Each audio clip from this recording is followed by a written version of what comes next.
Today we'll be considering question 9, which reads as follows. Show that the set consisting of all countably long sequences, A1, A2, A3, etc., where AI or AN is either 0 or 1 is not a countable set. Then show that the set consisting of all countably long sequences of AI, where AN is 0 or 1, but AN is equal to 0 for all but finitely many values of n is countable. And then then the question is the set of all sequences A1, A2 to AI, where AN is equal to 0, 1, and where the sequences are periodic in the sense that AN plus n is equal to AN for all n and some finite number n, depending on the sequence, countable or not. Why? So this is basically 3 questions in one, so take a couple seconds to try it out. Then we'll do some hints for each particular sub-question, and then we'll go on with the proof.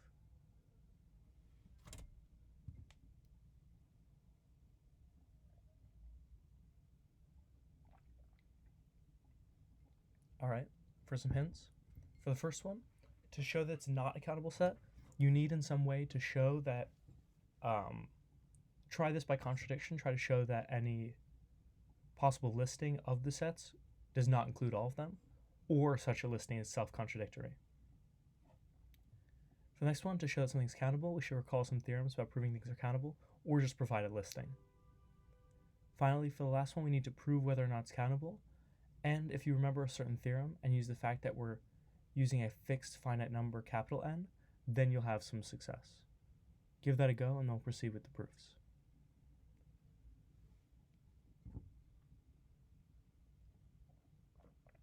Alright, let's start with the first proof. So for the first one, we're showing that we do not have a countable set. So we're going to do this by contradiction and assume there is some listing, there's some way to count all of them, and then we'll show that there exists a sequence that should be counted in it, but is not. So let's make some sequences. Let's let the first sequence be of the form, alternating 0, 1, 0, 1, 0, 1. The second be all ones. The third be all zeros, and so on and so forth. These just need to be three arbitrary sequences.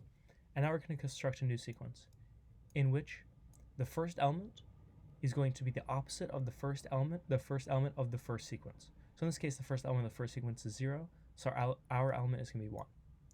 It doesn't have to be 1. If you had another listing, you choose another number, but it needs to be the opposite. If it's a 0, you put in a 1. If it's a 1, you put in a 0, compared to the first element of the first set in your theoretical listing.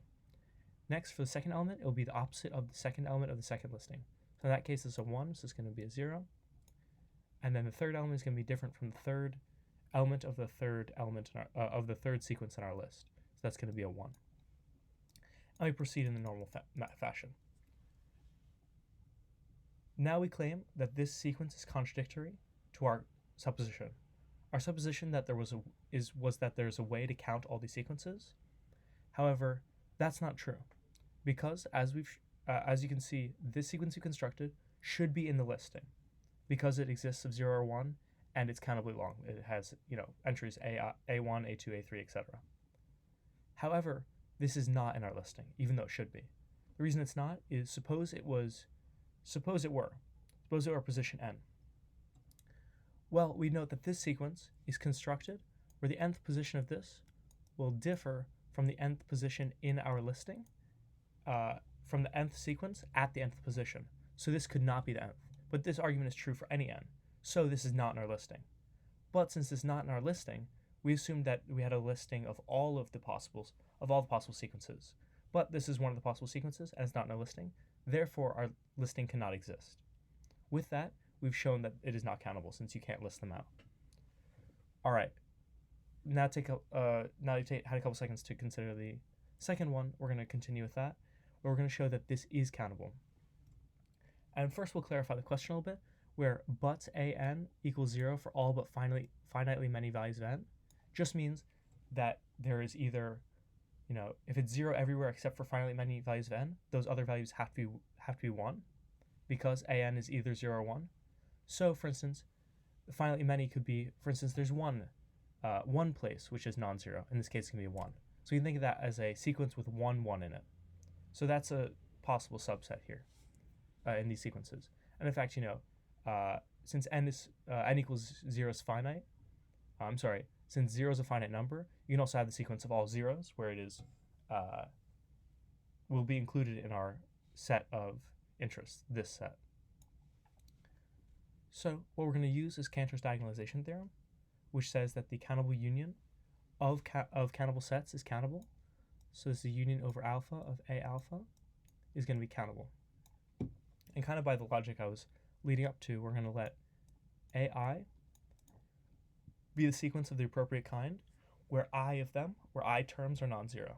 So for instance, A0 is going to be exactly the sequence of all zeros because there are exactly 0 terms that are not 0. Another way of saying that is that all the terms are 0. A1 is all the sequences with exactly one term that is non-zero. So for instance, here are a few examples. A2 will be of the same kind, where exactly 2 terms are non-zero, namely there are 2 ones. These are countably numbers, since these are indexed according to the natural numbers. So, and the natural numbers are, of course, the natural numbers union with 0, which you can tell is equivalent to the natural numbers. They both have cardinality aleph null. But with that, we've shown that we have a countable union. We just need to show that each of these sets must be countable. So to prove that each of these sets must be countable, let's consider some AI. There's my thing. AI, which is a sequence with exactly I ones in it. Well, we can just form an ordering over these because consider those elements in the subset. We'll just order them according to the placement of the last one in the sense of like an alphabetical ordering. For instance, 1, 1, dot, dot, dot, up to the ith 1, 0 will be our first element in an ordering of this list, and then the rest of them are zeros. The next one will be the one where you have ones all the way up to the ith element, which will be a 0, and then you move the 1 over. So on and so forth. And you can just do this alphabetically. And you can also have, 0, 1 will be another way. You can also consider these as blocks, and you can use Cantor's diagonalization on this to prove that. But you can just argue pretty basic. It's pretty clear that the sequences of all zeros except for where many are 1 is a countable set. And once you do that, we now have a countable union of countable sets. So by Cantor's diagonalization argument, this is countable. Let's proceed with the third one, which is the set of all sequences where each element is 0, 1, and where the sequences are periodic, countable or not? And so with our last example, we're going to apply the exact same argument again. We're going to take a countable union of countable sets, Cantor's diagonalization argument, except our A alphas are indexed according to the period length. Namely, A0 is going to be the sequence where, A0 is not well defined because you can't be periodic with length 0, because that's kind of trivial that everything is equal to itself, or every term is equal to itself, in which case you kind of just get back to the first case. So A0 is uncountable. So depending on how you read this question, where we say a finite number n, that depends on whether or not you're going to include 0. Namely, they're kind of trying to imply that n is an element of the natural numbers. So if it's an element of natural numbers, this is well defined. Otherwise, it's not.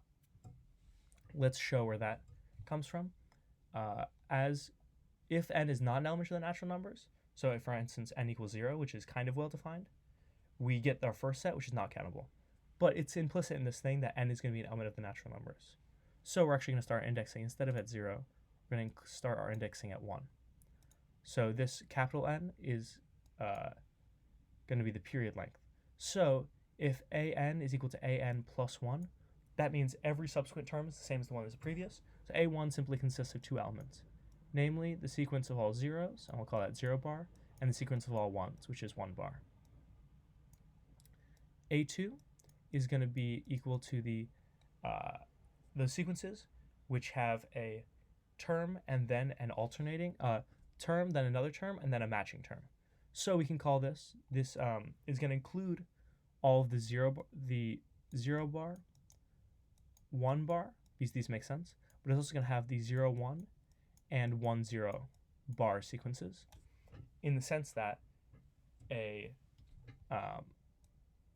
in the sense that 1, 0, 1, 0, 1, 0, 1, 0 obeys a2, that an plus 2 is equal to an for all n.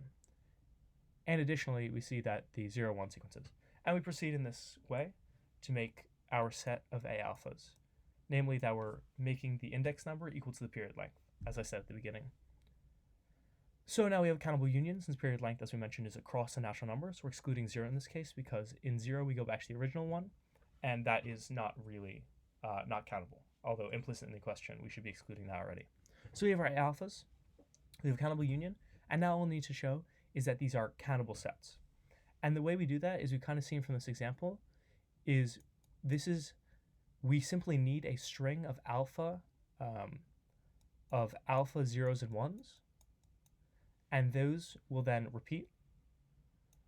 And we consider all the possible different orderings of alpha elements, of which there are clearly 2 to the alpha, because each position has 2 options, 0 or 1, and they're alpha positions, so 2 to the alpha.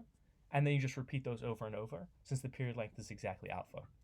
So we see that 2 to the alpha is going to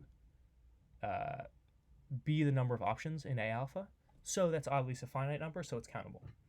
So we've shown that each of these sets is countable. We have countable union over countable sets, and that's going to be countable by definition. However, additionally, we'll note that we're getting a couple repeats here. Namely, the sequences of all 0 and all 1s is going to be counted in every single one of these A alphas. So we got a multiple counting. So does that really affect our thing?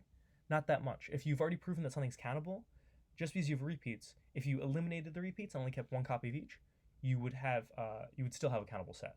That is, countable means finite or Aleph null, but as we can see, this is clearly Aleph null. But we note that Aleph null minus some number n, in some sense, is going to equal Aleph null. Let me draw that out. Aleph null. And that's for n being finite, and you might be worried about the case where the fact that we have Aleph null of these countings, namely have 1 for each natural number. And it would be misleading to say Aleph null minus Aleph null is still Aleph null, because that seems like it should be 0. So that's why you need to be careful with infinite things that are infinite. But in this case, you can tell that just eliminating those duplicates will give you the actual size of the set, which will still be countable, because the larger set is already countable. So with that, we will wrap up. We see that this is countable by Cantor's diagonalization argument, and we finish this question. Thank you.